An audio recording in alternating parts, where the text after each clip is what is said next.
Mon tournevis Triwing pour dévisser les vis Triwing. Alors l'écran il a déjà été changé, pas par moi mais par quelqu'un d'autre. De toute façon lui je l'ai jamais ouvert le téléphone, du coup il me l'a ramené, du coup je croyais que je l'avais déjà ouvert mais non.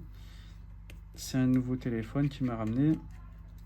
Et du coup je pense qu'il l'a acheté en reconditionné. Je pense soit en reconditionné ou soit il l'a acheté en week. Ouais, je peux pas savoir. Mais en tout cas en fait la personne qui a réparé, je vais vous montrer après, elle a oublié d'enlever les stickers au dos de l'écran. Et ça, il faut impérativement les enlever pour pas que ça surchauffe à l'intérieur. Puisqu'en fait, ils mettent des stickers pour protéger du coup le dissipateur thermique, pour pas qu'il se déchire. Du coup, il faut bien l'enlever avant de remboîter l'écran pour que le dissipateur thermique il fasse son travail. Quand le téléphone il chauffe, ça va dissiper la chaleur pour éviter que l'iPhone il chauffe trop. Surtout, il chauffe trop et surtout aussi sur l'écran. Voilà.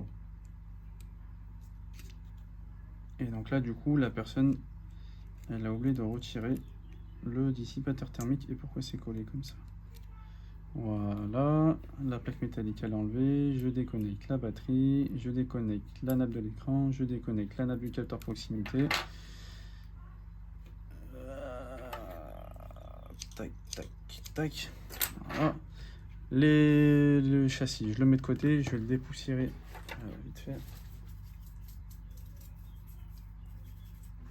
Voir s'il n'y a pas des morceaux de verre. Voilà. Super nickel. Hop, ça je mets de côté. Je vais récupérer le capteur de proximité. Et donc c'est ce que je vous disais. Voilà, ça c'est le sticker. Il a oublié de le retirer. Ah, il s'est décollé du dissipateur thermique. Voilà. Ah là là. Attention, ne faisons pas n'importe quoi. Faut que je fasse n'importe quoi. Je retire d'abord le dissipateur thermique et après je vous montrerai. Je dévisse les deux vis cruciforme avec mon tournevis cruciforme. J'enlève la plaque métallique. Je prends mon autre pince de précision et je vais venir faire levier. Voilà dessus pour retirer le capteur proximité. Donc ça fait capteur proximité et capteur de lumière. Et ça, du coup, ça, capteur proximité, capteur lumière. Ça, du coup, quand on le met sur un écran compatible en soft OLED, ou ça dépend, des fois ça marche, des fois ça marche pas.